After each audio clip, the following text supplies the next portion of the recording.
Yay, San Diego!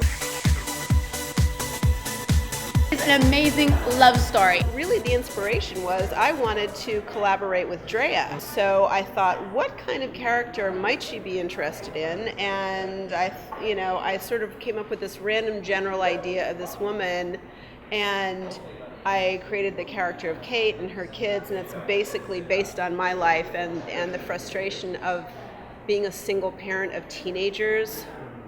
Very complicated character, but I wrote it.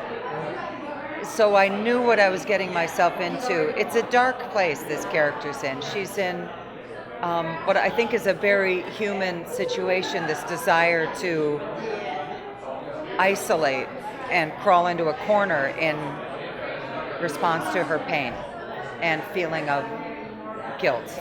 This particular crisis makes her feel like she shouldn't be around people because she takes responsibility for something that she's really not responsible for.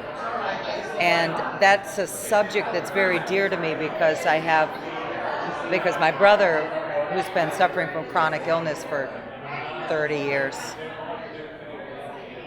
I've watched him cycle through this for years. The brilliant thing about Raven's Touch is to date, it's my only film that is 100% funded by our audience. Money was raised within 2 months. I've never seen anything like that happen before. But then you feel like you have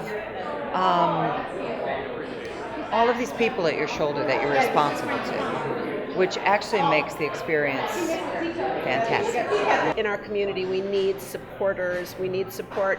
Traditional funding is not available.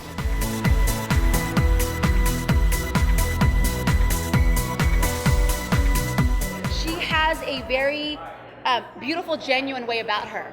And she has a way to tell our stories the way no one else can. That's why there's so many cliches in LGBT films and everything, because people stereotype us. Marina thinks outside the box. So she allows her characters to be genuine in their nature. So I feel like that's going to be what really sets the tone in the films to come. So I'm excited for her because I really do believe if there's a film director that's going to cross us over to mainstream, it's going to be Marina. For me, it's always about love, the angst, the joy, it's about human connection, it's humanity, it's lessons, it's making mistakes, it's being flawed, it's figuring out the answers. It's just, I think the through line really is the human experience. When we're in crisis and pain, what we need is other people.